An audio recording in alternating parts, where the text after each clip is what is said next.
Hi everyone, welcome back this another video. And আজ আমি নতুন একটা ভিডিও নিয়ে তোমাদের সামনে এসে গেছি। আর আজ আমরা যাব একটা খুবই মিষ্টি প্লেসে।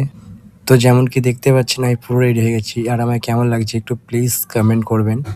অবভিয়াসলি তো চলুন আমার সাথে, আমি যেখানে নিয়ে যাবো আজ তোমরাও যাবে। তো গাইজ দেখতে পাচ্ছ আমি পুরো রেডি হয়ে বেরিয়ে পড়েছি, আর আমার সাথে আছে আমার একটা খুবই প্রিয় মানুষ। তো ভিউয়ার্স দেখতে পাচ্ছ আমি এখন রিক্সায় উঠে পড়েছি, অ্যান্ড রিক্সায় ওঠার পরেই আমার দেখতে যাচ্ছে 26 টাকা কম্পালসারি ভাড়া হয়ে গেছে। কারণ এটা মুম্বাই, অ্যান্ড মুম্বাইতে রিক্সার ভাড়া 26 টাকা কম্পালসারি, তুমি 1 কিলোমিটার যাও কিংবা 2 কিলোমিটার। তো আমার স্টেশন থেকে আমার রুমের দূরত্ব হচ্ছে প্রায় 2 কিলোমিটার। তো আমাকে 26 টাকা পে করতে হবে, অ্যান্ড পে করে আজ আমি যাবো এক জায়গায়। তো রিক্সাতে লেবে আমি এখন স্টেশনের দিকে রওনা দিয়েছি।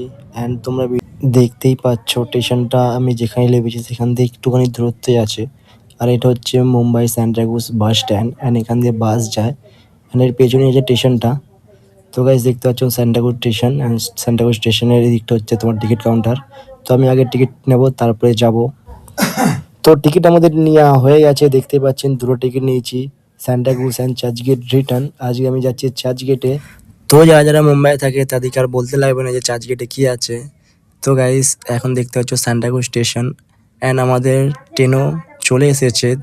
তো দেখুন ট্রেনটা আমাদের আসছে, খুবই স্লো আসছে, বাট মুম্বাইয়ের ট্রেন খুব তাড়াতাড়ি চলে আসে, দেশের মতো দাঁড়াতে হয় না অনেকক্ষণ ধরে। তো গাইস চার্চগেটে আছে gate of India and Taj hotel. তো আজ আমরা ওখানে বেড়াতে যাচ্ছি, আর আমি আমার ওয়াইফ দেখতে পাচ্ছ দুজনে ট্রেনে বসে পড়েছি। তো চলো বেশি দেরি না করে যা যাক। তো আমাদের ট্রেন সান্টাক্রুজ থেকে চার্চগেটে চলে আসছে, আর আমি এখন উপস্থিত আছি চার্চগেটে। তো এটা দেখতে পাচ্ছ চার্চগেট, অ্যান্ড চার্চগেটের এটা হচ্ছে লোকাল ট্রেন স্টেশন। তো এখান দিয়ে অনেকই এক্সপ্রেস ট্রেনও যায়। তো বন্ধুরা আমি এখন আপনাদেরকে এই জায়গাটা দেখাচ্ছি, যে এই জায়গাটাতে অনেক হিন্দুস্তানি আমাদের খুন হয়েছিল, আর সে করেছিল কাসাব বলে একজন পাকিস্তানি আতঙ্কবাদী।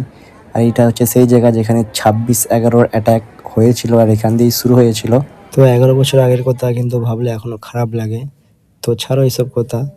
দেখতে পাচ্ছেন আমরা এখন স্টেশন দিয়ে বাইরে চলে আসছি, আর আমরা বাসে করে অনেকটাই এসছি, কিন্তু আমাদের বাসটা অনেকটাই জামে পড়ে গেল। তো আমরা বাস দিয়ে নেবে হাঁটতে হাঁটতেই এগোচ্ছি।